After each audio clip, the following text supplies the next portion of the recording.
Follow this channel to achieve your personal growth. Rise to the top. Follow Mente de Élite Insight. Okay, here's the third step to good communication. And this is so important. Read the effect you're having. When you communicate, see, that's just major.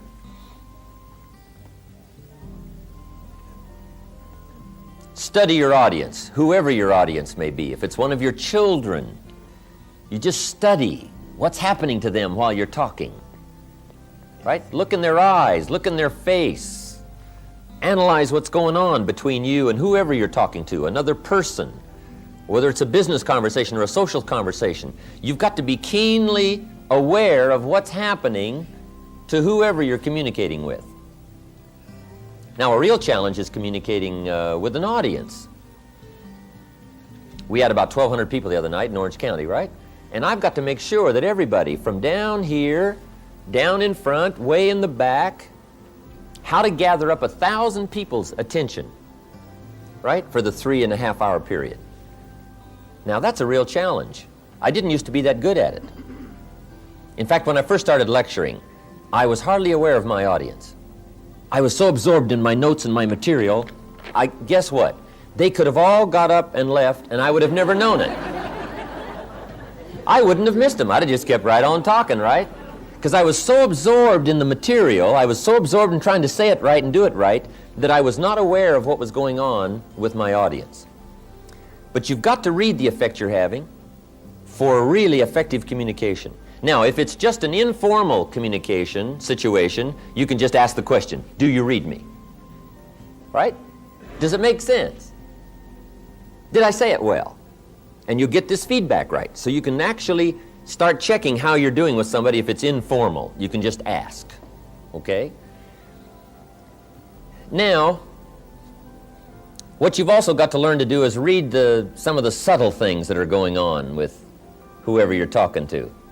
Because especially humans, or especially adults, you know, when we get a little older, we have these tricky ways of looking like we're interested when we're really not. And if you want to be a good communicator, you just got to pick up some of those signals. Now, part of it you can pick up by what we call body language.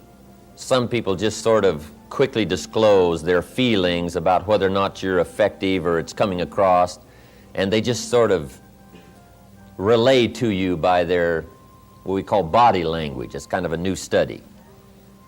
I haven't studied that much about it, but there is a book called How to Read a Person Like a Book. How to Read a Person Like a Book by Nuremberg.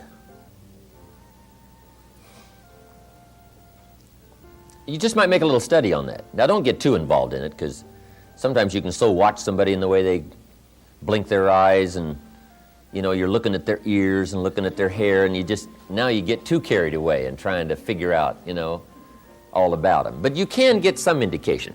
But here's what'll play you good no matter what. It's called just pure common sense. You just look at somebody, you can kind of tell. If somebody just folds their arms and they tuck their head down like this, sure enough, you've probably got some more selling to do. I mean, you've got to pour it on, or maybe you should change the subject, or maybe you should quit, right? You just kind of analyze, you know, what's going on here, right?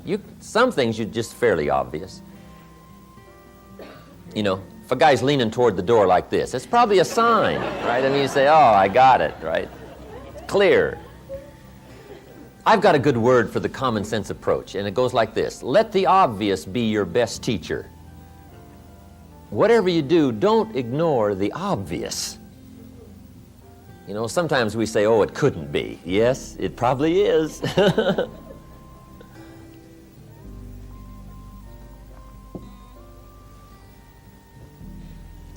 But adults especially, sometimes this is a bit tricky.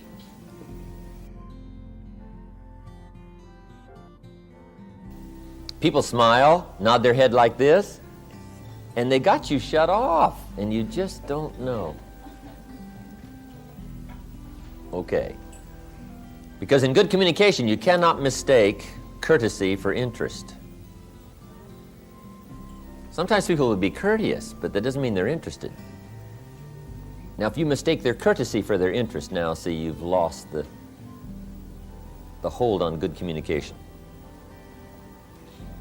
Also, you can also develop a sense of picking up signals. I think the women probably have it over on the men when it comes to this sort of sixth sense of being able to tell, no matter what the situation looks like. Women have this uncanny gift. I guess men can develop it, but the women already have it. You know, the antenna is out. I mean, they pick up signals nobody else can pick up. I mean, the men don't have a chance. I think part of it is because until the industrialized society came, women were primarily the protectors. The man was the provider, right? He was gone. He was out there getting the game or whatever, and the woman was the protector. So I think the woman has devised these incredible sensitivities to danger and what's going on, what's happening. They're uncanny.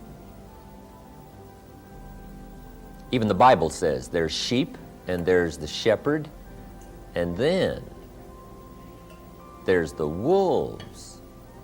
That's what it says. Life is kind of like that, shepherd and sheep and wolves.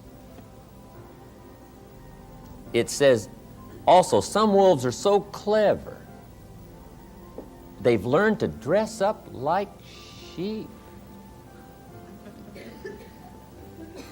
and talk like sheep, I guess. That's what it says. Some are wolves in what? Sheep's clothes. Now, see, you got to be clever. Huh. The man says, well, looks like a sheep, talks like a sheep. Woman says, ain't no sheep. I mean, take my word for it.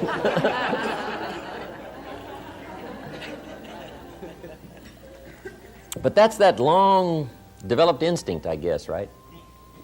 In the middle of the night, she says, wake up, something isn't right out there. He says, right? I mean, he's gone, right? She says, no, something, right? She has this uncanny sense. So that's part of, being able to read is picking up, Mr. Shove called it signals. He says we all throw off signals, vibrations. I don't understand all I know about that. But have you heard the expression, a dog can tell whether or not you're afraid of him? I guess that's true. We throw off a certain kind of signal, and animals, right, they just pick it up, they know. And you can't fake them out, right? You can say, I'm not afraid of you. Dog says, who are you kidding, right? I mean, come on. Okay, being able to read.